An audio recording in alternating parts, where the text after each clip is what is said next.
नमो हरिहन्ताणं नमो सिद्धाणं नमो आयर्याणं नमो वज्रायाणं नमो लोये सवसाहुणम्।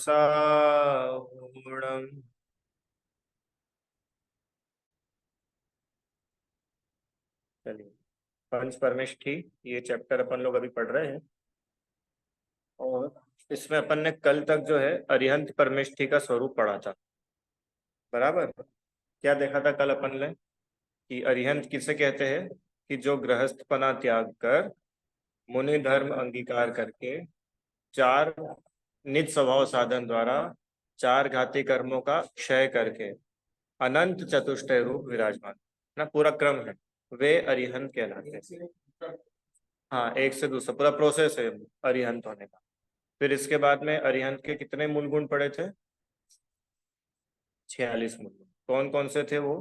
कि चार तो आत्माश्रित जो थे, अनंत दर्शन, अनंत ज्ञान, अनंत सुख और अनंत वीर्य। और 42 थे शरीर आश्रित, जिनमें से 10 जन्म के अतिशय, 10 केवल ज्ञान के अतिशय, 14 देवों द्वारा किए जाने वाले अतिशय और 8 प्राति। तो ये जो 42 अतिशय ये सब थे गुण, ये किनके होते हैं? अरिहंत में भी तीर्थंकरों के, सभी अरिहंतों के नहीं होते। इतना कल तक अपन लोगों ने देखा था। हाँ। हम्म। बेसिक तो चार ही होते हैं। कौन कौन से? अनंत दर्शन, अनंत ज्ञान, अनंत सुख और अनंत वीर्य। इन्हीं को एक शब्द में बोलते हैं अनंत चतुष्टय। चार होने की वजह से चतुष्टय। देखो, मूल में तो वे ही गुण हैं, पर तीर्थंकर का पुण्य इतना होता है कि उनके पुण्य के प्रभाव से और ये सब चीजें होती है, जितने अतिशय है ना, ये तीर्थंकरत्व का पुण्य इतना प्रबल होता है कि उनके वहां जैसे कोई लोग नहीं रहते कि उनके वहां आ जाने से ही शांति हो जाती है। तो तीर्थंकरों का पुण्य ऐसा रहता है कि वहां जहाँ तीर्थंकर विराजमान हो तो वहां ये सब चीजें अपने आप होती है। विशेष पुण्यधारी होते हैं ना तीर्थंकर, इसके लिए ये 42 सिर्फ उन्हीं में पाए जाते। चलिए, अब आज अपन शुरू करेंगे सिद्ध परमेष्ठी किसे कहते हैं। दूसरे नंबर पे सबसे पहले अरिहंत, अब सिद्ध। तो सिद्ध के लिए तो बिल्कुल सबसे कॉमन बात, जनरल बात तो ये है कि सिद्ध कौन होते हैं? कि जो अरिहंत हो जाते हैं वे ही सिद्ध बनते हैं। जैसे बिना मुनि बने अरिहंत नहीं बना जाता, ऐसे ही बिना अरिहंत हुए सिद्ध नहीं हुआ जाता। मतलब बिना प्राइमरी पढ़े सेकेंडरी में नहीं जा सकते, और बिना सेकेंडरी पढ़े कॉलेज में नहीं जा सकते। ये क्वालिफाइंग स्टेजेस है। तो यहाँ लिखा है अरिहंत होने के कुछ काल बाद, मतलब सिद्ध भगवान में वो सारी बातें तो पहले होंगी ही, जो गृहस्थ बना त्याग कर मुनि धर्म अंगीकार करके निज स्वभाव साधन द्वारा चार घाती का कर्मों का सहाय कर। हाँ, तो अरिहंत बोला ना, तो ये सब चीजें आएंगी। फिर अरिहंत हो गए। अब अरिहंत होने के कुछ काल बाद, कुछ मतलब एक टाइम पीरियड, जितने टाइम तक वो अरिहंत रहेंगे। जैसे आज अरिहंत हो गए, अब मोक्ष तो होगा मान लो 50 साल के बाद, तो 50 साल हो गया कुछ काल, जो हमने, हाँ, जो अपन ने देखा था ना वो 1 कोटि पूर्व वाला, तो वो इतना लंबा टाइम हो सकता है किसी जीव का अरिहंत अवस्था का। तो अरिहंत होने के कुछ काल के बाद में सिद्ध होते हैं।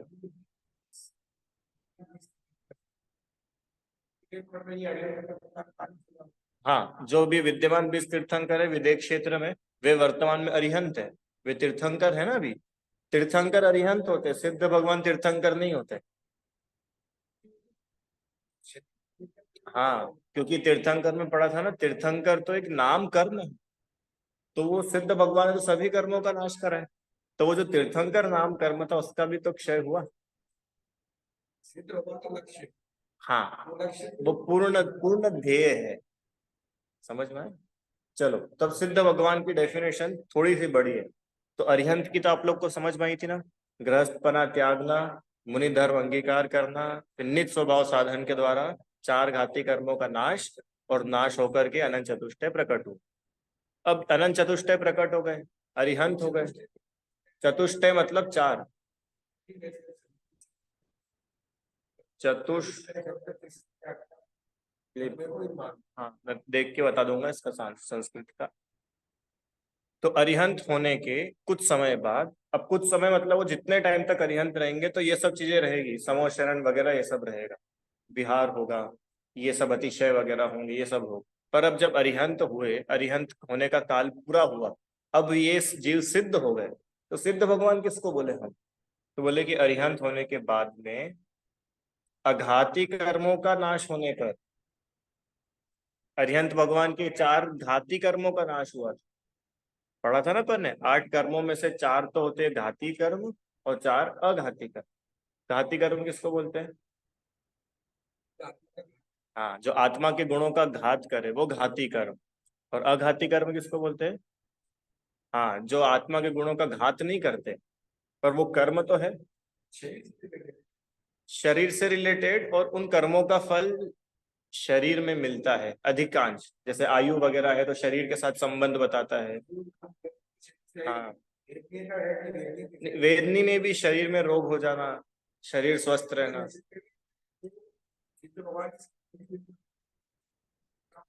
हाँ,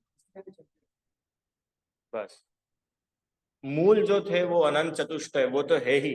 पर अब ये कर्म है ना, तो जब तक ये कर्म है तो वो सिद्ध नहीं हुए है, तो अरिहंत। तो बोल रहे कि अरिहंत होने के कुछ काल बाद बचे हुए जो 4 अघाती कर्म है उनका नाश होने पर, तभी अघाती कर्म कौन कौन से है कि पहले बताओ, घाती कर्म कौन कौन से थे? ज्ञानावरण, दर्शनावरण, मोहनीय, अंतराय, ये 4 घाती कर्म। अब 4 अघाती कर्म कौन कौन से? वेदनीय, आयु, नाम, गोत्र। इन चारों के बारे में थोड़ा देखते हैं अपन। वेदनीय कर्म, वेदनीय कर्म मतलब वो कर्म जिस कर्म की वजह से अच्छे और बुरे की फीलिंग होती। ये वेदनीय कर्म 2 टाइप्स का है, एक साता और एक असाता। आपने सुना होगा ना, साता का उदय चल रहा, उपवास वगैरह होते तो पूछते ना आपको साता है, तो साता मतलब अच्छी फीलिंग, असाता मतलब बुरी फीलिंग। तो ये वेदनी कर्म की वजह से ये जीव को अच्छी और बुरी फीलिंग्स होती है। जैसे अपन बीमार हो जाते हैं तो बीमार होने पर कैसा लगता है? दुख होता है ना? है, बताते हैं। तो बीमार होने पर दुख होता है कि नहीं होता है अपने? तो वो क्या है? वेदनी कर्म का उदय। तो वेदनी कर्म 2 टाइप का है, एक साता और एक असाता। तो अरिहंत भगवान को साता वेदनी का उदय रहता है, असाता का तो रहता ही नहीं है। मतलब ऐसा नहीं कि अरिहंत भगवान भी कभी दुखी हो जाते हो, वे तो पूरे समय प्रसन्न है, शरीर की तरफ से भी ऑल फाइन, परफेक्टली फाइन। ये है साता वेदनी का। वेदनी कर्म तो है, कर्म का उदय भी चल रहा है। कर्म का उदय समझ में आता है ना? देखो, एक तो होता है कर्म का बंध कि कर्म, हमने कोई ऐसे परिणाम भाव किए जिस वजह से वो कर्म आकर के बंधा, पर अभी वो कर्म ने फल नहीं दिया, वो तो अभी बंधा हुआ है। अब जब वो कर्म फल दे रहा है, बंधा हुआ कर्म, उसको बोलते हैं कर्म का उदय। उदय मतलब आ जाना, जैसे बोलते हैं ना सूर्योदय, सूर्य का आ जाना, ऐसे कर्मोदय, कर्म का आ जाना। मतलब वो कर्म अभी तक तो आत्मा से लगा हुआ था, पता नहीं पिछले कितने भवों से भी लगा हुआ हो, पर अभी उदय में आया, मतलब कर्म का फल अब मिलना शुरू हुआ। तो अरिहंत भगवान के केस में ये वेदनीय कर्म है, ये 2 टाइप का होता है, एक साता असाता। तो उनको साता वेदनी का ही उदय होता है। साता वेदनी मतलब पॉजिटिव, असाता वेदनी मतलब नेगेटिव, ऐसा समझ। समझ में आया? वेदनी कर्म जिस कर्म के उदय से जीव को अच्छे बुरे की फीलिंग होती है। हाँ, नया बंध, यस, ये बात बताई कि भले ही उनके साथ में अच्छा होता है, पर वो उसमें जुड़ते नहीं है, इसलिए नए कर्म नहीं बंधते।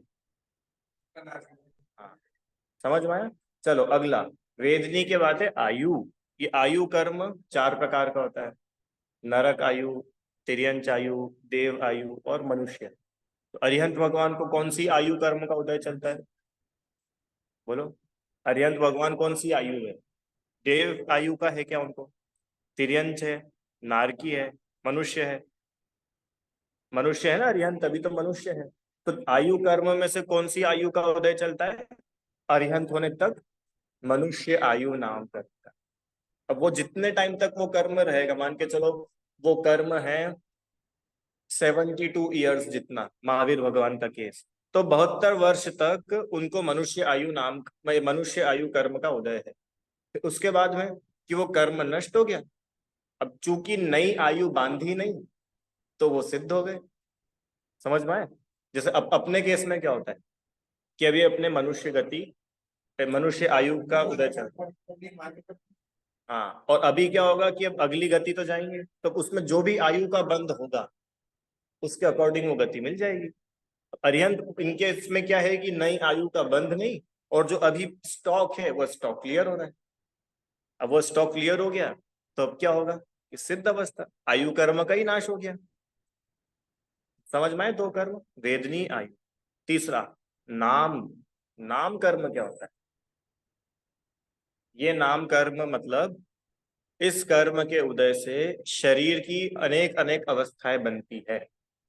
जैसे लंबा शरीर, छोटा शरीर, गोरा शरीर, काला शरीर, आंखों का कलर ऐसा, आंखों का शेप ऐसा, किसी की आवाज बहुत सुरीली, किसी की आवाज बड़ी खराब है, किसी का ऐसा रहता है कि भाई वो बस उनका नाम से ही काम हो जाता है, किसी का नाम ले लो तो होता काम बिगड़ जाता है। होता है कि नहीं? तो ये सब नाम कर्म का खेल है। किसी की बहुत प्रसिद्धि होती है, नहीं साता में तो अच्छे पने की फीलिंग, वो साता, वो पर्सनल है, पर वो प्रसिद्धि तो बाहर है ना पूरी।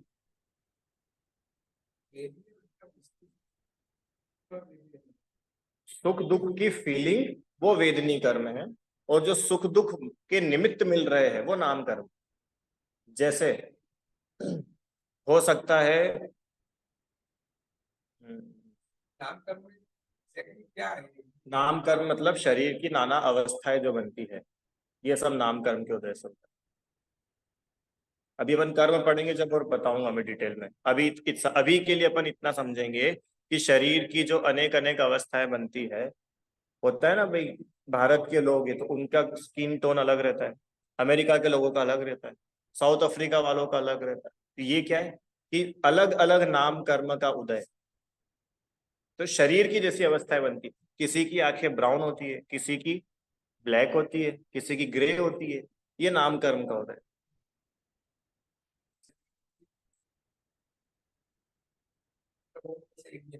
हम्म।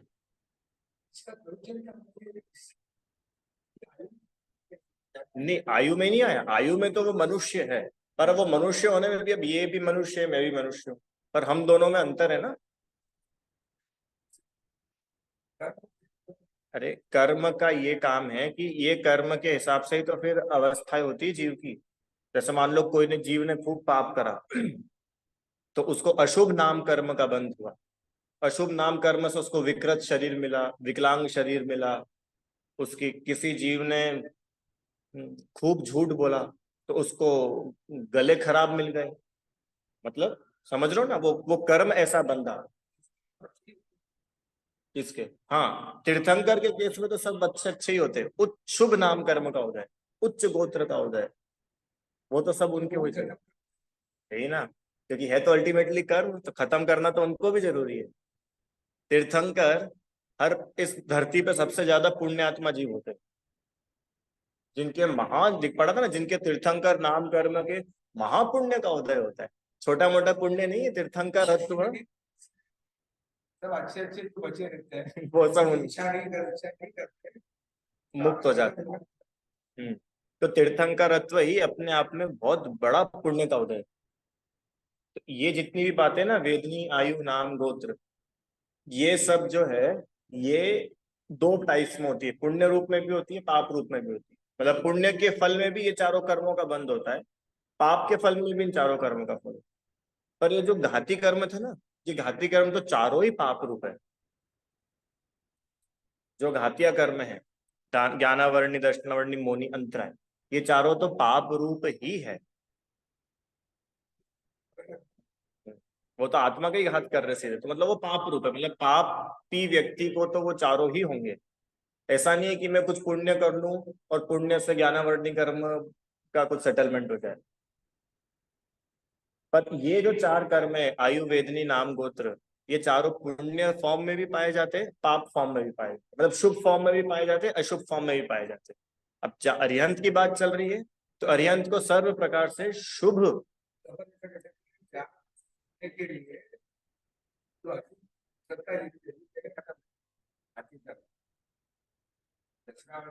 नहीं, ये तो रहते ही है उनकी लाइफ में। ऐसा नहीं कि पहले वो चार घाती कर्म खत्म होंगे फिर ये चारों का, ये तो है साथ में ही है। बस ये है कि घाती कर्मों का नष्ट नाश पहले हो जाता है, अघाती का नाश बाद में होता है। और वो तो जो चलता है वो चलता ही है। जैसे बचपन से उनको बहुत सुंदर शरीर मिला, ये क्या है, शुभ नाम कर्म का होता है, तो वो तो बचपन से ही है ना, ऐसा।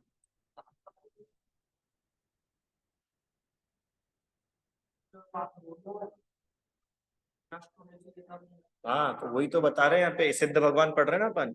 सिद्ध भगवान क्या कि अरिहंत होने के कुछ टाइम बाद अब वो जो पाप का तो नाश हो ही गया था, पर अब पुण्य रूप में भी जो कर्म थे उनका भी नाश होगा। अपन पूजा में पढ़ते हैं ना।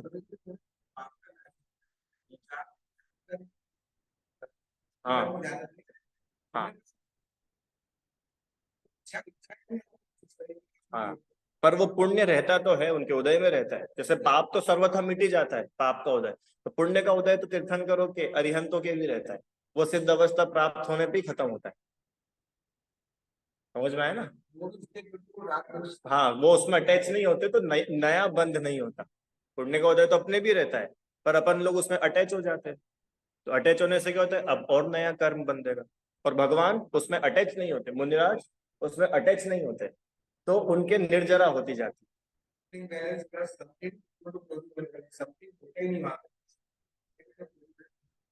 हाँ, वो उनकी बैलेंस शीट सब टैली हो जाती है और सब बढ़िया हो जाता है उनका काम।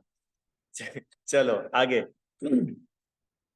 वेदनी समझ में आया, आयु नाम अंतिम गोत्र। गोत्र मतलब होता है कि जिस कर्म के उदय से ऊंचापना और नीचापना होता है, वो गोत्र कर्म कहलाता है। तो गोत्र कर्म दो टाइप्स होता है, उच्च गोत्र, नीच गोत्र। जैसा नारकी होते हैं, नारकियों के नीच गोत्र का उदय होता है। तिर्यंच होते हैं, इनके नीच गोत्र का उदय होता है। मनुष्य होते हैं, तो मनुष्य में कुछ उच्च गोत्र भी होते हैं, कुछ नीच गोत्र का भी उदय होता है, इस प्रकार से। तो अरिहंत भगवान के ये चारों कर्म पाए जाते हैं, क्योंकि अघाती का अरिहंत के नाश नहीं हुआ। अरिहंत होने के कुछ समय बाद जिनके घातिया कर्मों का, अघाती कर्मों का भी नाश हुआ। कौन कौन से अघाती कर्म, वेदनी, आयु, नाम, गोत्र, इन चारों कर्मों का नाश हो गया।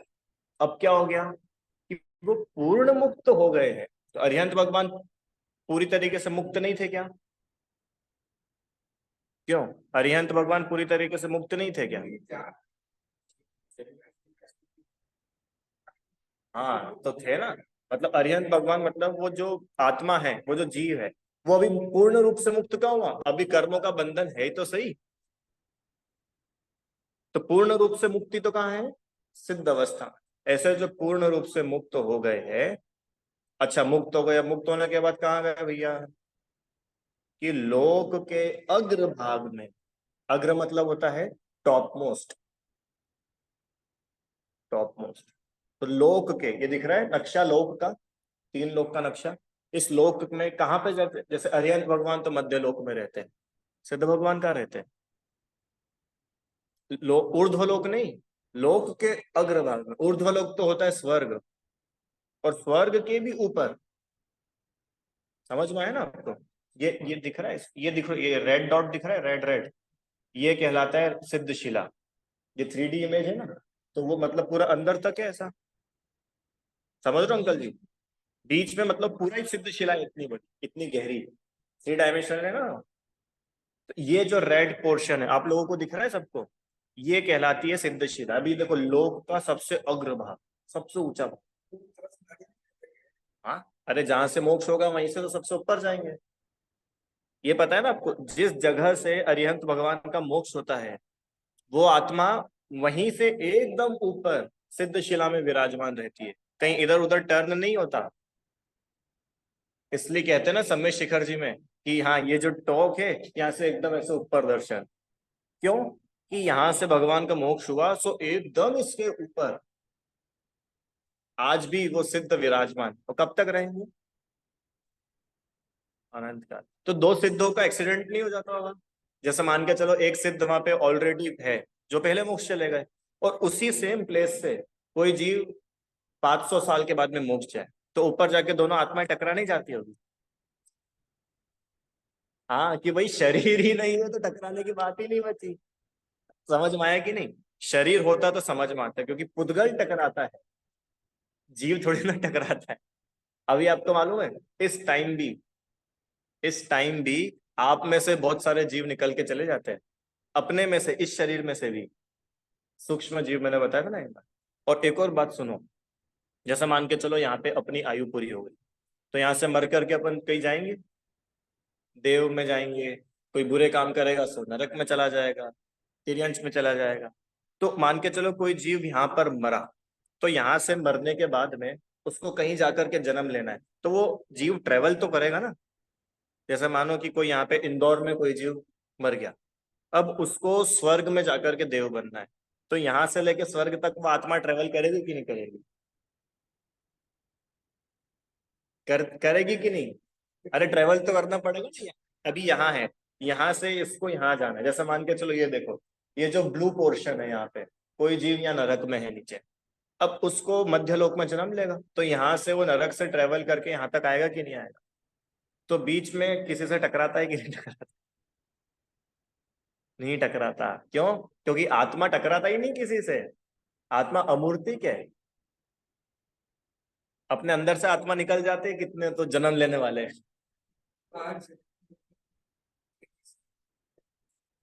अनंत, एक एक ही जगह पे अनंत सिद्ध एक में एक रह लेते हैं। ये इतना अच्छा मैसेज है। लोक के अग्र भाग में, लोक के अग्र भाग में वे सिद्ध भगवान जाके विराजमान होते हैं, और कैसे रहते हैं? मिलजुल करके रहते हैं। ऐसा नहीं कि तुम भरत क्षेत्र वाले सिद्ध हो, चलो तुम अपना अलग जगह बनाओ, हम ऐरावत क्षेत्र वाले हम अलग जगह बनाएंगे, और हम विदेश क्षेत्र वाले थोड़ा स्पेशल ट्रीटमेंट होना चाहिए। नहीं, सब मिलजुल करके रहते। तो सुनो, जो यहाँ पर मिलजुल करके नहीं रहते, तो सिद्ध शिला में कैसे मिलजुल करके रहेंगे? जब सिद्ध शिला में मिलजुल करके रहना ही है, तो यहीं से मिलजुल करके रहना शुरू करो ना। अच्छा, आप लोग को विश्वास है कि नहीं, आप और आपके घर वाले भविष्य में भगवान बनेंगे? क्यों रोना है विश्वास? अंकल जी, आपको विश्वास है? क्यों? संदीप भैया, आप और आपका पूरा परिवार भविष्य में भगवान बनेगा, ऐसा विश्वास है कि आपको? अरे मानना पड़ेगा नहीं है कि नहीं है, बताओ आप। भले ही ऐसा लगता हो कि क्या काय का भगवान बनेगा, हम देखते हैं हमारी पत्नी को दिन भर पाप करती रहती है, ये तो कोई भगवान नहीं बनेगी, मैं बन जाऊंगा। अरे भले ही इस भाव में पाप करती हो सकता है आपसे पहले भगवान बन जाए। राजा श्रेणिक है, अरे राजा श्रेणिक को छोड़ दो, अंजन चोर को लो आप, तो कितने पाप करे अंजन चोर ने, उसी जन्म में भगवान बन गए। तो वहां सिद्धशिला में मिलजुल करके रहेंगे कि नहीं? तो जब वहां मिलजुल करके रहना है, तो यहाँ घर में भी मिलजुल करके रहो ना। समझ में आया कि नहीं? और घर में ही क्यों, अरे पूरे संसार के साथ मिलजुल करके रहो। घर मतलब अंकल जी, वो घर नहीं अपना जिसमें हम 3 4 5 10 लोग रहते हैं। वसुधैव कुटुंबकम, पूरी वसुधा ही हमारा परिवार है। सबके साथ मिलजुल करके रहो, सबके साथ प्रेम, सबके साथ वात्सल्य, किसी के साथ घृणा नहीं, द्वेष नहीं, ऐसे जीव भगवान बनते हैं। और जो यहाँ पे छू छू छू छू करते हैं, वो कहाँ सिद्धशिला जा पाएंगे? समझ में आया? तो अरिहंत हो गए, फिर 4 अघाती कर्मों का भी नाश हुआ, और अघाती कर्मों का नाश होने के बाद वे भगवान का जो शरीर का हाँ, वो पढ़ेंगे ना अभी अगला पॉइंट। यही पूछ रहे हो क्या? ये हाँ हाँ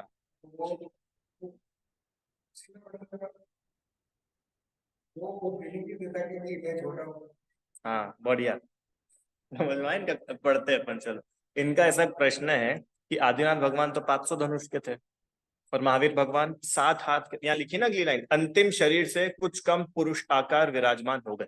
इसका मतलब कि जो भी उनका अंतिम शरीर था, अंतिम शरीर मतलब एकदम लास्ट, जैसे महावीर भगवान का अंतिम शरीर था, जो शरीर उनका था, तब सिद्धशिला में शरीर तो नहीं गया, आत्मा ही गई, तो आत्मा को कोई ना कोई आकार तो रहेगा। पढ़ा था ना अपन ने, कौन सा द्रव्य, कौन सा गुण, 6 सामान्य गुण में वस्तु का कोई ना कोई आकार अवश्य रहता है। प्रमेयत्व नहीं, बोलो, सब भूल गए। चलो मैं ऑप्शन देता हूँ, अस्तित्व, वस्तुत्व, द्रव्यत्व, प्रमेयत्व, अगुरु लघुत्व और प्रदेशत्व। प्रदेशत्व, प्रदेशत्व गुण था ना, प्रदेशत्व गुण ये बताता था, याद है कि नहीं? 6 सामान्य गुण पढ़े थे ना अपन ने, द्रव्य गुण पढ़े हैं। प्रदेशत्व गुण में क्या बताया था कि इस विश्व में जितने द्रव्य हैं, सबका कोई ना कोई आकार होता है। तो अभी आत्मा का आकार यहाँ तो समझ में आ जाता है, क्योंकि यहाँ तो बॉडी है। जैसे पानी है, तो पानी को जग में डाला तो पानी का आकार जग जैसा हो गया, पानी को ग्लास में डाला सो ग्लास जैसा हो गया। आत्मा चींटी के शरीर में गई सो चींटी जैसा आकार हो गया, हाथी के शरीर में गई सो हाथी जैसा। अब सिद्ध शिला में क्या आकार रहे, वहां तो कोई शरीर ही नहीं है। तो बताया कि जो लास्ट शरीर था, उस अंतिम शरीर से किंचित न्यून, किंचित मतलब थोड़ा, न्यून मतलब कम। तो जो अंतिम शरीर था, मान के चलो अंतिम शरीर था 500 धनुष का, तो सिद्ध शिला में वो आत्मा 500 धनुष से कुछ कम रूप में पुरुष आकार रूप विराजमान रहते। पुरुष आकार मतलब अंतिम शरीर पुरुष का ही रहता है। तो जिस अवस्था में मोक्ष जाते, मान के चलो खड़गासन अवस्था में मोक्ष गए, तो वह आत्मा वहां पे ऐसी खड़गासन अवस्था के आकार में ही है। कोई जीव पद्मासन अवस्था में मोक्ष गए, तो वह आत्मा वहां से पद्मासन अवस्था। क्यों? खड़गासन और पद्मासन के अलावा भी किसी आसन से मोक्ष होता है क्या? सोचो। एक तो पद्मासन मतलब कि ऐसे ध्यान की मुद्रा में बैठे, जैसे मंदिर में प्रतिमा रहती है। एक खड़गासन जो बाहुबली भगवान के अपने देखते हैं। क्या इसके अलावा भी वहां पर आत्मा किसी और आकार में हो सकती है क्या? नहीं नहीं नहीं। आप लोगों का क्या कहना है? संदीप भैया का बोलना है हो सकती है। अरे हो सकती है, हो सकती है। कैसे हो सकती है? देखो बताता हूँ। ये जो अरिहंत होते हैं, अरिहंत, तो अरिहंत है ना, बहुत टाइप्स के अरिहंत होते हैं। एक तो होते तीर्थंकर टाइप के अरिहंत, एक अरिहंत ऐसे होते हैं, एक टाइप ऐसा होता है कि जिनके ऊपर उपसर्ग होता है, ऐसे मुनिराज अंकल जी, और वो ऐसा उपसर्ग होता है कि वो उपसर्ग से डेथ हो जाती है, मतलब उपसर्ग के काल में ही मृत्यु हो जाती। तो मान के चलो कि कोई जीव थे तो मुनिराज, और ऐसा ध्यान करा, कैसा ध्यान करा कि संपूर्ण कर्म को क्षय करने की क्षमता, ध्यान तो इतना गजब का किया, आत्मा में तो ऐसी गजब की लीनता, पर बाहर का उपसर्ग ऐसा होगा, मान लो कोई बैरी आया, कोई देव आया, उठा करके ले गया, ऊपर से फेंक दिया, फेंक दिया, फेंक दिया उसने तो। अब रास्ते में ही क्या हुआ, क्या हुआ, क्या हुआ कि 4 घातीय कर्मों का भी क्षय हुआ, और आयु शेष बची नहीं थी, सो 4 अघाती कर्मों का भी क्षय हो गया, और वह हवा में से ही मोक्ष हो गया। देखो अरिहंत होने के बाद तो उपसर्ग खत्म हो जाएगा, वो तो अपन ने पढ़ा, पर अरिहंत अवस्था में कुछ समय ही नहीं मिला, और वो उपसर्ग इतना भयानक था कि उसी समय देह छूट जाए, आयु पूरी हो जाए। तो अब वो आत्मा जिस अवस्था में था, उसी अवस्था में वहां जाके विराजमान है। अरे उपसर्ग क्यों नहीं होगा? अरिहंत पे नहीं, उपसर्ग तो हुआ मुनिराज पे, जैसे गज कुमार मुनिराज, उनके ऊपर उपसर्ग हुआ, या पांडव मुनिराज। ऐसे होते केवली उपसर्ग के काल में ही इनकी देह छूट जाती है, मतलब मुनिराज थे। हाँ, तत्काल केवल ज्ञान और तत्काल मोक्ष, मतलब बिना बिना अरिहंत हुए तो सिद्ध नहीं होते, और साधु अवस्था में उपसर्ग होता है, अरिहंत अवस्था में उपसर्ग होता नहीं है। हाँ बस इतनी देर की अरिहंत अवस्था और सिद्ध अवस्था हो गई, इतनी कम देर की भी अरिहंत अवस्था हो सकती है, और मैक्सिमम तो अपन ने कल देखा था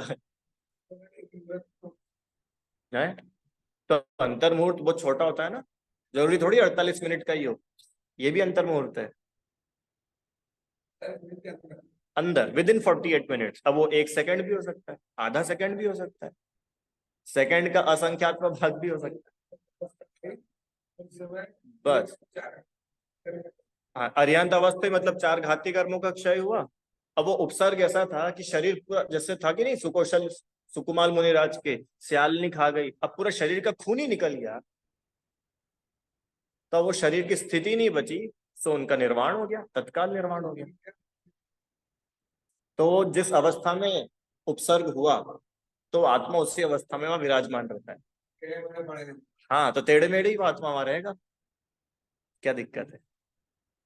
हाँ, इसलिए तो बताया मैंने, है। हाँ, लेटे हुए भी हो सकता है, पर जनरली अरिहंत अवस्था हो और अरिहंत के कुछ काल के बाद में सिद्ध अवस्था हो तो या तो खड़गासन होगा या पद्मासन। बट फिर हाँ, कि टाइम ही नहीं मिला, उपसर्ग ऐसा था कि अब वो कैसा भी उपसर्ग रहा हो तो फिर वो उसी अवस्था में आत्मा वहां रहे। समझ में आया? हाँ, मतलब ऐसा भी नहीं ना। और अच्छा, जरूरत भी क्या है, सिद्ध शिला में कोई आत्मा ऐसा हो, चाहे ऐसा हो, चाहे ऐसा हो, आत्मा के अनंत सुख में क्या अंतर पड़ रहा है? तो हम किसी एक पोजीशन को कैसे जस्टिफाई कर सकते हैं कि ऐसी अवस्था होनी चाहिए सिद्ध शिला?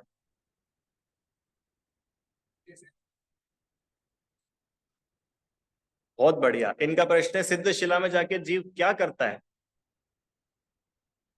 ध्यान करता होगा, तो ध्यान करने के लिए तो ऐसे ही बैठना पड़ता होगा कि भाई साहब ऐसे तो शरीर बैठता है, तो ध्यान तो करते नहीं। सिद्ध सिद्ध क्या करते पता है कि क्या करते हैं? जानते देखते हैं, ओनली जानना देखना। और कर क्या सकते हैं? जानते देखते हैं और अनंत सुख का वेदन करते हैं। कितने टाइम तक? अनंत काल तक। बोर नहीं हो जाते? बोर तो वे होते हैं जो रागी द्वेषी होते हैं। जिनके राग द्वेष ही खत्म हो गया, उनको काहे की बोरियत? उनकी कोई इच्छाएं ही नहीं बची, तो काहे की बोरियत?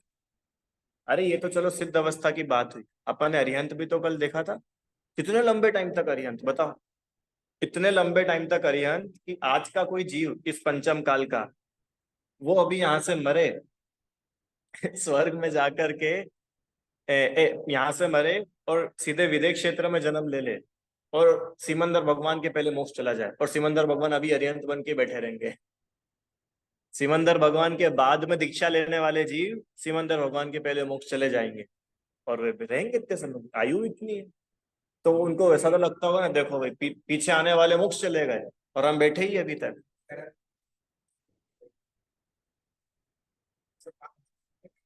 हाँ, सब फास्ट हो गया। तो फास्ट होने में भी समस्या क्या है? जो आत्मा के जो गुण थे वे सारे गुण प्रकट हुए ना, वो सब प्रकट हुए। ऐसा नहीं है कि उसमें कोई कमी रह जाती है। हाँ, वही तो चलेगा। समझ में आया? तो चार अघातीय कर्मों का नाश होने के बाद लोक के अग्रभाग में कैसे विराजमान है? किंचित न्यून पुरुषाकार। ये किंचित न्यून क्यों लिखा? कि ये जो पुरुषाकार है, तो ये शरीर में बहुत सारी स्पेस ऐसी है जहाँ पे आत्मा नहीं है। हाँ, जैसे मुंह का अपना खाली जगह है, नाक के बीच में खाली जगह है, पेट में खाली जगह है। हाँ, जहाँ हवा, वहां आत्मा नहीं होती, आत्मा के प्रदेश नहीं होते वहां पे। तो वहां आत्मा है ही नहीं, तो मतलब आत्मा का उतना आकार ही नहीं है। समझ में आया? तो उतना आकार कम हो जाएगा, इसलिए बोला किंचित न्यून पुरुषाकार। समझ में आया सबको किंचित न्यून पुरुषाकार मतलब? संदीप भैया, कुछ प्रश्न था बीच में, आपको हो गया समाधान? ठीक है, आगे। अब सुनो, ये तो हो गई सिद्ध अवस्था। अब सिद्ध अवस्था के होने पर और क्या क्या होता है वो आगे बता रहे। जिनके द्रव्य कर्म, भाव कर्म और नो कर्म का अभाव होने से ज्ञानावरण आदि 8 कर्म, ये तो कहलाते हैं द्रव्य कर्म। अब ये एक एक बात पढ़ना ध्यान से। जिनके द्रव्य कर्म, द्रव्य कर्म मतलब जो कर्म एक्चुअली एग्जिस्ट करते हैं पुद्गल रूप में, वो कहलाते द्रव्य कर्म। जो आकर के बंधते हैं, फूटते हैं, बंधते हैं, छूटते हैं, ये कहलाते हैं द्रव्य कर्म। तो ये द्रव्य कर्म कितने प्रकार के होते हैं? 8। ज्ञानावरण, दर्शनावरण, मौनी, अंतराय, बोलो आगे। वेदनी, आयु, नाम, गोत्र, ये 8 कहलाते हैं द्रव्य कर्म। जो घाती और अघाती के उसमें बटे हुए हैं, ये कहलाते हैं द्रव्य कर्म। भाव कर्म, भाव कर्म मतलब मोह, राग और द्वेष, जिन भावों के निमित्त से कर्म आते हैं, कर्मों का बंध होता है, वे भाव कहलाते हैं भाव कर्म। दो हो गए। द्रव्य कर्म मतलब ज्ञानावरण, दर्शनावरण आदि 8, और मोह राग द्वेष के जो परिणाम हैं वे कहलाते हैं भाव कर्म। इसे 11 वाले हाँ, और इन्हीं की वजह से कर्मों का बंध होता है। तो जैसे हाँ, मतलब द्रव्य कर्म का कारण हो गया भाव कर्म। समझ में आए? और तीसरा नो कर्म। नो कर्म मतलब शरीर, जहां पर ये कर्म आकर के फल देते हैं, ऐसा ये शरीर, शरीर में फल मिलता है ना, जैसे अभी अपन ने नाम आदि कर्मों की बात करी, नाम कर्म, वेदनी कर्म, तो ये शरीर को कहलाता है नो कर्म। नो मतलब 9 वाला नो नहीं, नो मतलब थोड़ा, मतलब जो कर्म तो नहीं है बट कर्म के फल देने में जिससे हेल्प मिलती है, कर्म जिसके थ्रू फल देता है, इतना समझ लो। भाव कर्म के कारण वाया न कर्म का द्रव्य कर्म बनते हैं और शरीर में आते हैं। हाँ, मतलब नो कर्म के थ्रू उनका फल मिलता है। नो कर्म समझ में आया? नो कर्म, द्रव्य कर्म तो समझ में आया, ज्ञानावरण आदि 8 कर्म वो द्रव्य कर्म। जिन भावों के निमित्त से कर्म आते हैं, बनते हैं, वे मोहराग द्वेष के भाव, वो कहलाते हैं भाव कर्म। और शरीर आदि जहां पे वो कर्म अपना फल देते हैं, जिनकी अम, जो कर्म तो नहीं है पर जिनके निमित्त से कर्मों का फल मिलता है, वो कहलाता है नो कर्म, उसको शरीर। अब आप लोग मेरे को ये बताओ कि द्रव्य कर्म, भाव कर्म और नो कर्म, इन तीनों में से सिद्ध भगवान के कौन कौन से कर्म बचे हैं? क्यों अंकल? नहीं बचे, वो तो लिखा ही है ना ऊपर कि जिनके द्रव्य भाव नो कर्म का अभाव हो गया, तो उनके तो तीनों ही नहीं बचे। अब दूसरा प्रश्न, द्रव्य कर्म, भाव कर्म, नो कर्म, इन तीनों में से अरिहंत भगवान के कौन कौन से कर्म है? तीन में से कौन कौन से अरिहंत के है? चार द्रव्य कर्म द्रव्य कर्म है ना, मतलब हाँ 4 है पर है, ठीक है। भाव कर्म है कि नहीं है? नहीं है। नो कर्म है कि नहीं है? शरीर है। अरे शरीर है ना, शरीर है तो नो कर्म भी है। समझ में? जो है भाव कर्म नहीं है, हाँ इसलिए उनको जड़ नहीं, जड़ हटा नहीं। हाँ, तो वो जो कर्मों का बंद होना था, अब वो बंद होने की जो वजह थी भाव कर्म, और जो कर्मों के फल में जो दुख होता था वो भी भाव कर्म है। अब वो ही नहीं बचा, इसलिए वे हो गए सुखी। समझ में आया? भाव कर्म नहीं है, द्रव्य कर्म तो है, नो कर्म भी है। इससे एक बात समझ में आई भाव कर्म कि द्रव्य कर्म चाहे जितने हो, बिल्कुल नहीं घबराना। नो कर्म चाहे जैसे मिल जाए, शरीर और आसपास का माहौल, बिल्कुल नहीं घबराना। भाव कर्म का ध्यान रखना। मोह राग द्वेष अगर नहीं होगा तो ये नो कर्म कैसे ही मिल जाए, आपको किसी की हिम्मत नहीं है आपको दुखी कर दे। समझ में? कैसे ही कर्मों का उदय आ जाए, अरे ये अपने पार्षनाथ भगवान, कैसा कर्मों का उदय बताओ, पत्थर बरस रहे, अपने को तो कोई कंकड़ उड़ करके लग जाए तो अपन परेशान हो जाए, पत्थर बरस रहे, अग्नि बरस रही, पानी बरस रहा, फिर भी दुखी नहीं हो रहे, ये क्या जादू है? ये जादू वादू नहीं है, ये भाव कर्म का अभाव हो गया। इतनी आत्मलीनता है। और अच्छा, भाव कर्म का अभाव कैसे होगा? कि निज स्वभाव की साधना द्वारा। तरीका एक ही है, एक सूत्री कार्यक्रम, निज स्वभाव की साधना। प्रीति आंटी समझ में आ रहा है विषय? आत्म स्वभाव की साधना, ये ही भाव कर्म का नाश कराती है। अब भाव कर्म का अब सुनो, भाव कर्म का तो नाश करते हैं, द्रव्य कर्म का नाश करना नहीं पड़ता है। द्रव्य कर्म का तो नाश हो जाता है। और नो कर्म, अरे नो कर्म फिर लगता क्या है, वो तो छूट जाएंगे। समझ में आया आपको? बेसिकली मोह राग द्वेष के क्या है? यही तो जड़ है। और उनमें भी सबका राजा तो मोह, मोह राग द्वेष में भी सबका राजा है मोह। इसलिए तो अपन ने मोह के बारे में पहले भी तो इतना पढ़ा था, 5 पाप में पढ़ा था, सबसे बड़ा पाप मिथ्यात्व, ये वही है। चलो अगला प्रश्न, ये द्रव्य भाव नो कर्म में से मुनिराज के कौन कौन से कर्म होते हैं?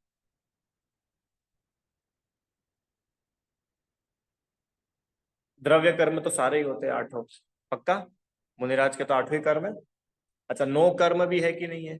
है। शरीर हो गया। भाव कर्म। अरे अंतरात्मा क्या जानती है? बोल रहे हो तो उनकी अंतरात्मा ही जाने है। अरे राग द्वेष है ना, मुनिराज को राग होता है। हाँ, अरे मोह राग द्वेष अगर नहीं है तो अरिहंत नहीं बन जाएंगे क्या?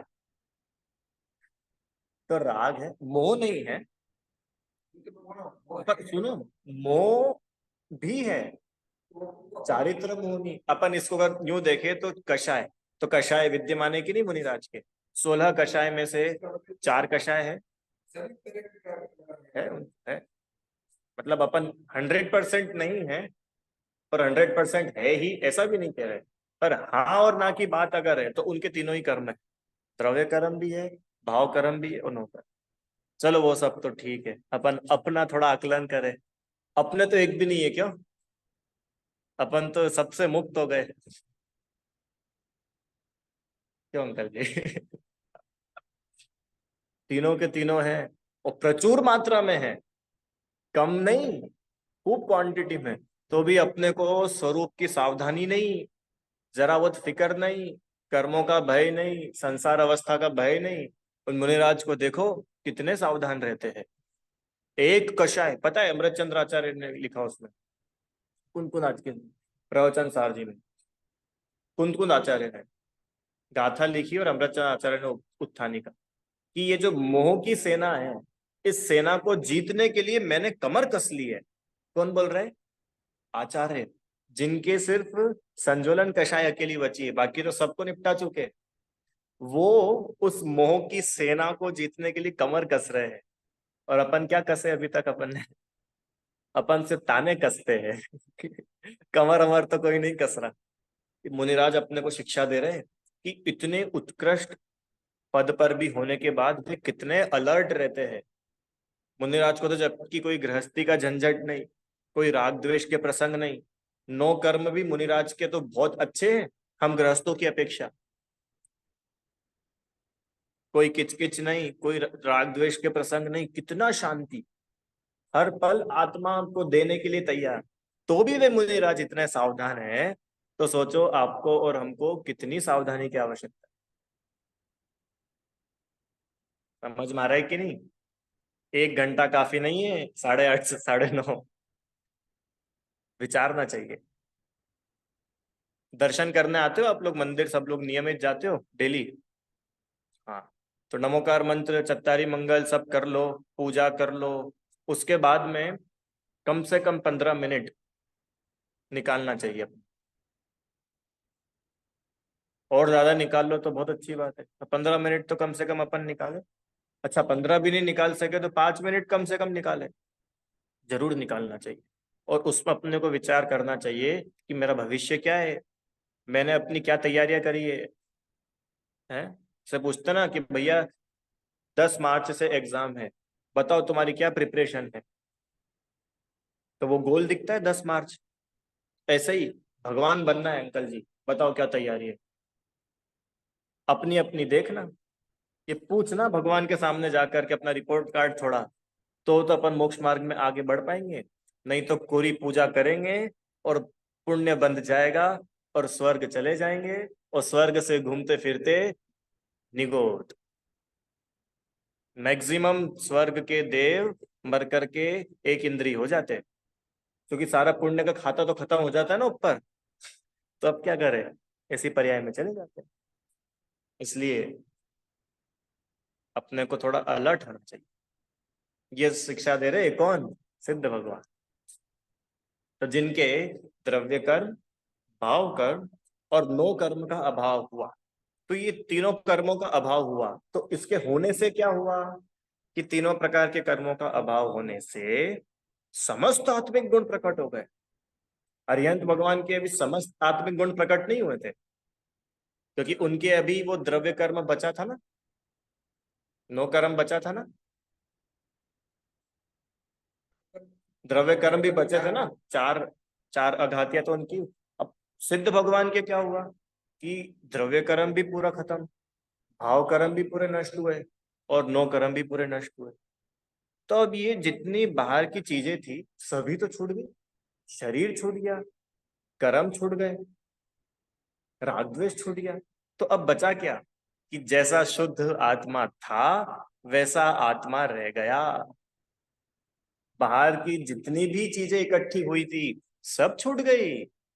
अब जैसा शुद्ध प्योर आत्मा था वैसा का वैसा आत्मा रह गया। आत्मा शुद्ध हुआ क्या कि शुद्ध तो पहले से था, पर उसके ऊपर ये कर्मों की कीचड़ लगा हुआ था। सोना होता है ना, सोना, आपको पता है सोना कैसे बनता है? खदान में सोना रहता है, तो खदान में से सोना निकाल के पंजाब ज्वेलर्स पे रख दो तो बिक जाएगा क्या? क्या करते हैं अंकल जी इसको? प्रोसेसिंग करते हो उसकी। अरे जो खदान में रहता है ना उसको तो आप देख के पहचानो भी नहीं कि ये सोना है। इतना गंदा रहता है, मैला रहता है, मिट्टी लगी है। फिर उसको तपाया जाता है, तपाया जाता है, तपाया जाता है। तपाने पर सारी की सारी गंदगी, सारी का सारा कीचड़ मिट्टी सब बाहर हो जाती है। और फिर जो बचता है वो रहता है शुद्ध सोना। ऐसे ही कर तपस्या से तपाया जाता है, तपाया जाता है, तपाया जाता है। और कर्म निकलते जाते, फिर जो अंत में बचता है वो बचता है शुद्ध आत्मा। कैसा आत्मा कि अब उस आत्मा में ना कोई द्रव्य कर्म, ना कोई भाव कर्म, ना कोई नो कर्म से संबंध। अब जब सब कुछ छूट ही गया, अकेला आत्मा रह गया, तो सारे आत्मिक गुण प्रकट हो गए। आत्मिक मतलब आत्मा के, आत्मिक मतलब आत्मा के गुण प्रकट हो गए। कितने गुण है आत्मा में? अनंत गुण है। पढ़ा था ना द्रव्य गुण पर्याय में, अनंत गुण है। अनंत अनंत गुण प्रकट हो गए। पर मुख्य रूप से 8 गुणों की चर्चा होती। क्यों? क्योंकि 8 कर्मों का अभाव होने से 8 मुख्य गुण प्रकट। ऐसा क्या? जैसे हरियंत भगवान के इसमें पद देखा था 42, 46। तो 46 में से 4 आत्माश्रित। ऐसे सिद्ध भगवान के होते 8 गुण। अरिहंत भगवान के 46 और सिद्ध भगवान के 8। तो ये तो बहुत नाइंसाफी है। अरिहंत भगवान कितने सारे और सिद्ध भगवान को सिर्फ 8? कि भैया वो 8 ऐसे है सब पे भारी है। ये सभी हो गया ना, अब बचा क्या है वहां? संदीप भैया ठीक है, बोलिए क्या प्रश्न है? आप लोगों को समझ भी आता है कि नहीं कि आप ऐसे ही हाँ बोलते रहते हो? क्यों? आता है ना? बोलिए। भैया जी, अभी तो अपन मोक्ष जाने से रहे, हम्म। तो ज्यादा से ज्यादा स्वर्ग चले जाएंगे। हाँ, तो स्वर्ग से फिर क्या निगुझ में जाएंगे क्या? बढ़िया। देखो, हाँ, अगर आत्म कल्याण की भावना नहीं रखी और अकेले पुण्य में उलझे रह गए, पुण्य में उलझे रह गए, ये भी मैं उनके लिए बता रहा हूँ जो बहुत अच्छे लेवल पर है। नहीं तो लोगों के तो अभी पुण्य की खबर नहीं है, लोगों के तो अभी देव दर्शन की, सामायिक की, 6 आवश्यक की खबर नहीं है, पानी छानने की खबर नहीं है। तो मैं तो वो बता रहा हूँ कि इतना सब भी अपन ने कर लिया और सिर्फ मात्र उसी में लगे रह गए, आत्म स्वभाव की खबर तक नहीं ली, तो भैया मिथ्यात्व तो वहीं का वहीं बैठा रहेगा। और जितना पुण्य बांधा तो पुण्य के फल में स्वर्ग मिल जाएगा। खूब भोग भोगना, खूब देवांगनाओं के साथ में घूमने फिरने पिकनिक के लिए जाना। और फिर जब यात्रा पूरी हो जाएगी तो क्या होगा? एक इंद्री में जाना पड़ेगा। इसके लिए दौलत राम जी ने लिखा, क्या लिखा? इमे जानी साहस ठानी आलस हानि, यह सिख आदरो जब लो न रोग जरा गहे, तब लो झटिति निज हित करो। समझ में आया? इमी जानी, इमी मतलब ये जान करके, क्या जान करके कि जो अभी तक बताया, ऐसा सब जान करके अब सब आलस को छोड़ो, साहस इकट्ठा करो और यह सीख आदरो, ये सीख एक ले लो। क्या सीख ले लो? कि जब तक बुढ़ापा नहीं आ जावे, बीमारियां नहीं आकर के घेर ले, उसके पहले पहले अपना हित कर लो। कैसे कर लो? झटी थी, झट से अपना हित कर लो। संदीप, इसलिए तो अभी अपन ने इतनी बात की थी कि अलर्ट रहने की जरूरत है। क्या है, वही वापस कि 1 घंटा तो अपन फिर भी थोड़ा समझते हैं। आप लोग तो सच्ची में बहुत भाग्यशाली हो, जो कम से कम अपन 1 घंटा तो निकाल पाते हैं अपने लिए, है। पर ये क्या रहता है, 1 घंटे तो अपने मीटर बहुत ऊपर चढ़ जाता है, और फिर उसके बाद में फिर तो ऐसे मस्त होते हैं, ऐसे मस्त होते हैं कि कोई खबर ही नहीं रहती।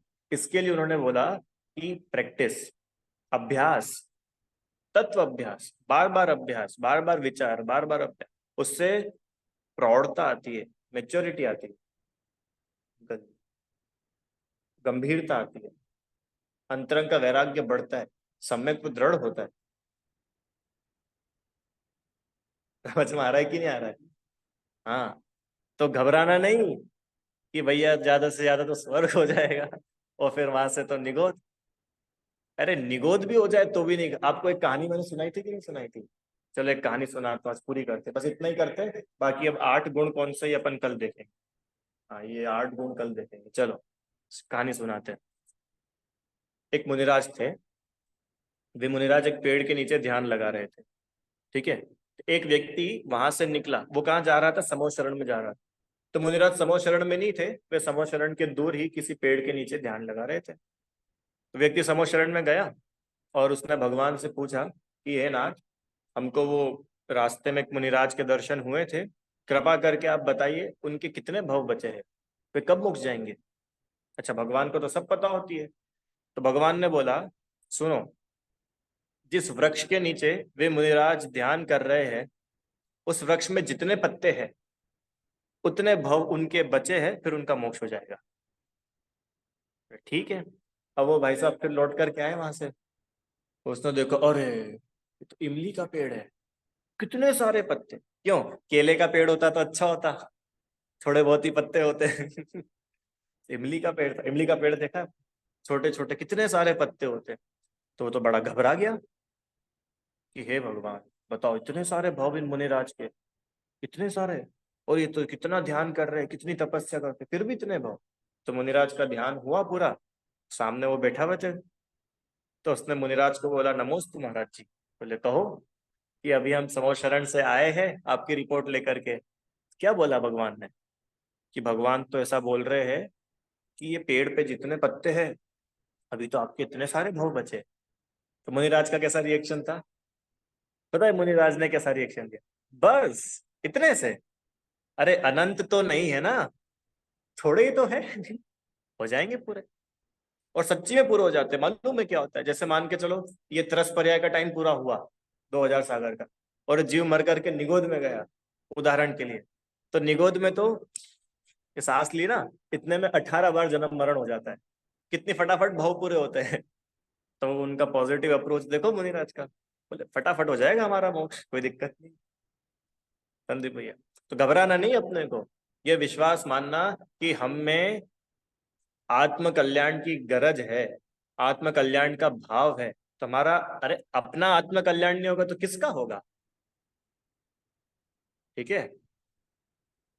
पर लगे रहना है, ये नहीं सोचना कि देखो भैया अब जैन परिवार में जन्म हो गया तो अपने को तो क्या मिल गया, एक एलिजिबिलिटी कार्ड मिल गया कि अब तो जैन होएगा तो मोक्ष तो हो ही जाएगा। बिल्कुल जरूरत नहीं है कि जैन घर में जन्म लेने वाले मोक्ष चले जाते हैं। जैन घर में जन्म लेने वाले नरक भी चले जाते हैं। लक्ष्मण गए कि नहीं गए? रावण गया कि नहीं गए? गए। ठीक है, चलो कोई प्रश्न है किसी का? हाँ बोलिए। हम्म। भैया ये जो अघातिया कर्म है भगवान के तो खत्म हो गए, मतलब सिद्ध लाभ में बैठ भी गए वो, तो अपन ये है क्यों बोलते हैं? मतलब जैसे नाम, आयु, गोत्र, वेदनीय है, तो ये अपन है क्यों बोलते हैं फिर? क्योंकि इनका कोई टाइम बाउंडेशन होता है कि जैसे आदिनाथ भगवान है तो इनका काल खत्म हो जाएगा और अब वो सिद्ध बन जाएंगे, तब ये टाइम खत्म होगा कि हम आगे भी ऐसे ही पढ़ते रहेंगे? नहीं तो वो तो टाइम है ना उसका, वो कर्म का एक टाइम रहता है, कितने टाइम तक वो आत्मा के साथ लगा रहेगा।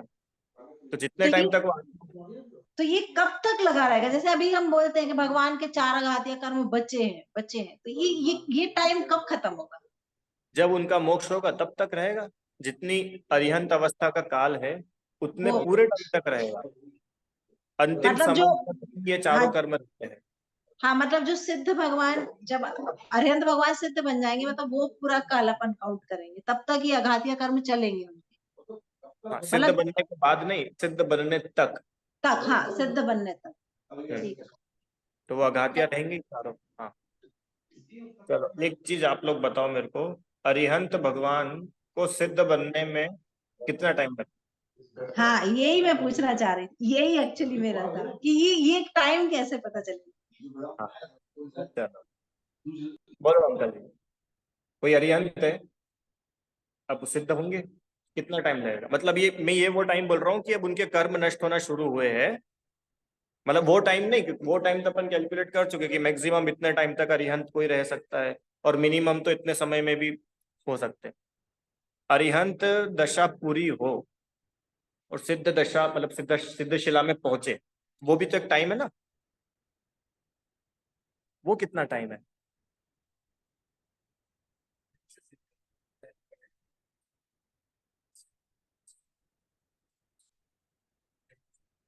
देखो सुनो, क्या होता है, अपन थोड़ा सा धैर्य से समझना। गुणस्थान होते हैं, गुणस्थान मतलब जीव की अलग अलग अवस्थाएं। तो जो अरिहंत भगवान है, अरिहंत भगवान कहलाते हैं 13 और 14वां गुणस्थान। मतलब 14 गुणस्थान होते हैं, सुना है कभी 14 गुणस्थान? मतलब अलग अलग लेवल्स होते हैं। तो 14 इज द फाइनल लेवल, फिर उसके बाद में जीव सिद्ध हो जाता है। तो अरिहंत तो होते 13वें गुणस्थान में, और ये जो 14वां गुणस्थान है, 14वां गुणस्थान पार करके, मतलब वो 14 गुणस्थान क्रॉस करके सिद्ध जीव बनता है। तो अरिहंत अवस्था पार करके सिद्ध बना, वो बीच का जो टाइम है वो कितना टाइम रहता है?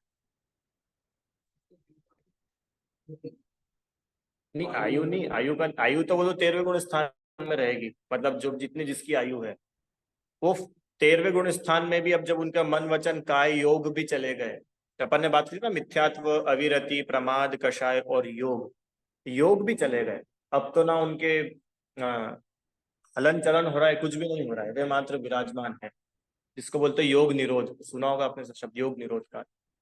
तो आगम में ऐसा आता है, 5 शब्द होते हैं, 5 शब्द। अब तो बताओ, अ, री, री, उ, ऐसे होता है ना 5, पता है आपको? नहीं मालूम था? किसी को नहीं मालूम था? चलो कोई बात नहीं। मतलब ऐसा है, अरिहंत अरिहंत कितने काल के बाद में सिद्ध हो जाते हैं? अंतिम समय अरिहंत का, अरिहंत पने का, नहीं, 8 कर्म नष्ट नहीं हुए। 8 कर्म नष्ट हुए तो सिद्ध तो हो ही गए।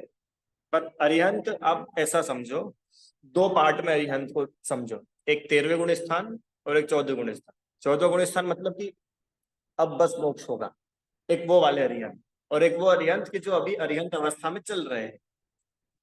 चलने वाले।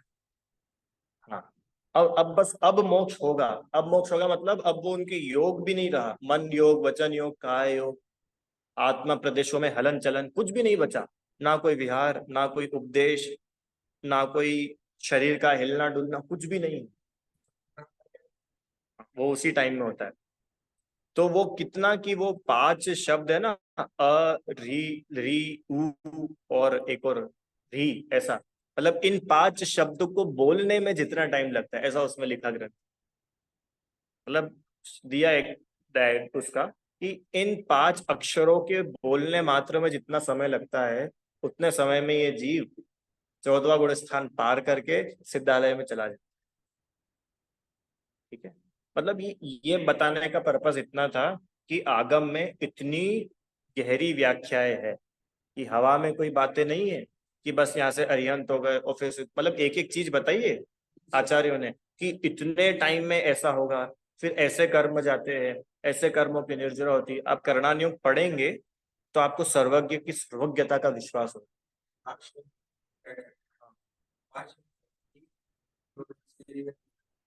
अब वो तो केवली भगवान, अब इन्होंने बोला कि भाई यही 5 शब्द क्यों, दूसरे 5 शब्द अक्षर क्यों नहीं? नहीं, महत्व तो नहीं, बट अब वो मूल धारा आगम में ऐसी आई है, भगवान ने जैसा बताया, आचार्यों ने वैसा प्रस्तुत किया। ठीक है, और कोई विशेष कारण होगा तो मैं देख के बताऊंगा इसका, पर जितना मेरे को अभी ख्याल है। समझ में आया? तो ये करणान योग मतलब इतना इन डेप्थ, एक एक चीज के बारे में बिल्कुल सूक्ष्म से सूक्ष्म जानकारी। मतलब आपका कोई ऐसा क्वेश्चन नहीं बचेगा जिसका आंसर नहीं मिले। तो ये करणान योग अपने को विश्वास दिलाता है कि सर्वज्ञता कितनी महान होती है, और वो सर्वज्ञता जिस आत्मा के आधार पर आती है, आत्मा कैसा महान होता है। इसीलिए आत्म निज स्वभाव की साधना वो सर्वज्ञता प्रकट करा। ठीक है। हम्म। किनका?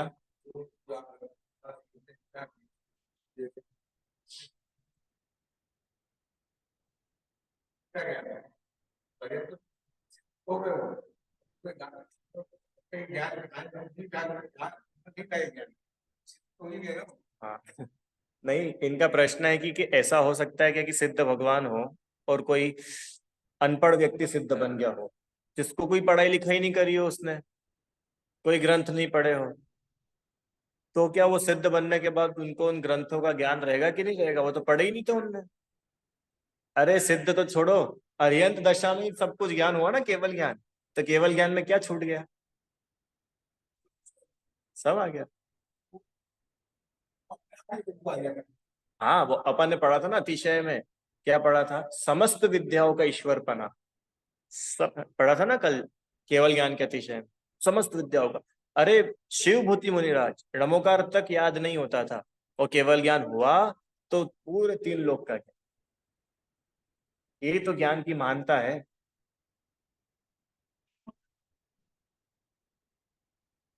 हाँ, अरिहंत में मतलब इससे पता है क्या समझ में आता है? इन्होंने बोला कि भाई मुनि हो और ज्ञान नहीं हो तो भी चल जाता है, आत्मज्ञान ही ज्ञान है, शेष सभी अज्ञान।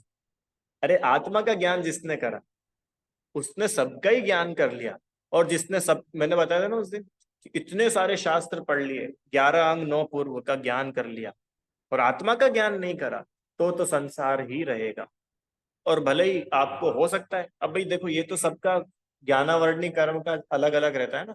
किसी को बहुत पढ़ते से चीज समझ में आ जाती है, किसी को पढ़ाते जाओ तो भी समझ नहीं आती। हम्म।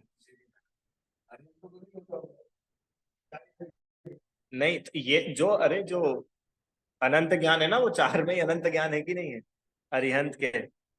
तो सभी अरिहंत को होता है, तीर्थंकर को ऐसा नहीं है। तो इससे अपने को ये एक और सीख लेना चाहिए कि हमें भले ही किताबी ज्ञान कम हो या ज्यादा हो, इससे बिल्कुल भी आकलन नहीं लगाना कि पंडित लोग तो पहले भगवान बन जाएंगे और अपन तो अनपढ़ है तो अपना नंबर बड़े बाद में आएगा। क्यों संदीप जी? अभी तो और थोड़े बहुत भाव लेंगे, पहले संस्कृत सीखेंगे, फिर प्राकृत सीखेंगे, फिर थोड़े मोटे मोटे शास्त्र पढ़ेंगे। क्यों? और फिर वो जैन अलौकिक गणित, उसको पढ़े बिना तो केवल ज्ञान हो ही नहीं सकता। कि नहीं, आत्मा को जाने बिना केवल ज्ञान नहीं हो सकता। तो फिर वो नहीं पढ़े क्या कि वो सब पढ़ो ना, उसकी मना थोड़ी ना कर रहे हो, पढ़ना ही चाहिए, पर उसके पढ़े बिना मेरा कुछ भी नहीं होने वाला, ऐसा नहीं है प्रीति आंटी। बिल्कुल घबराने की जरूरत नहीं है कि भैया अपने को तो नहीं आ पाता, हम टाइम नहीं निकाल पाते, बताओ क्या करें। कि कोई बात नहीं, आत्मा तो देख सकते हो ना, ठीक है उतना ही कर लो। बताओ इतना सरल मोक्ष मार्ग और कहाँ मिले? कोई बाउंडेशन नहीं है। आपको पता है संदीप भैया, मुनि बनने की भी शर्त नहीं है। अरे वो अंदर में वीतरागता ही ऐसी हो जाती है कि जीव मुनि बिना रहता ही नहीं है। मतलब ऐसा नहीं कि देखो भैया मुनि तो बनना पड़ेगा, कि ठीक है अब उतार देते हैं कपड़े, अब तुम बोल रहे हो तो अब इसके बिना होगा नहीं, अब करते हैं कि श्लोच क्या करे, कि ये ऐसी शर्त वाली बात नहीं है। अरे वीतरागता अंतरंग में ऐसी होती है, आत्मा ऐसा रुचता है कि वो जीव को अच्छा ही नहीं लगता है,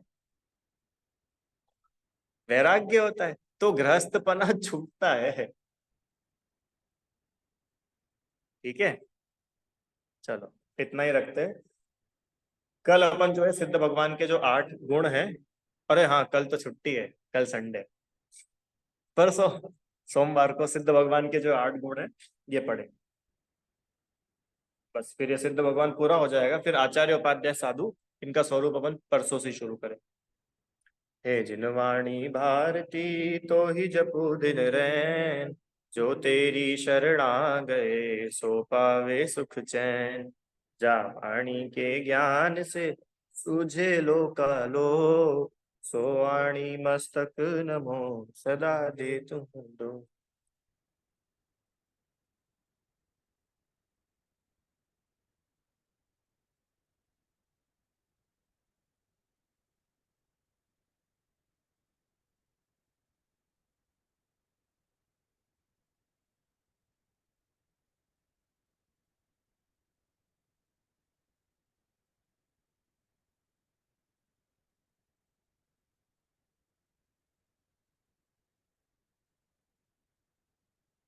जय बोलो द्वादशांग में जिनवाणी माता की जय हो।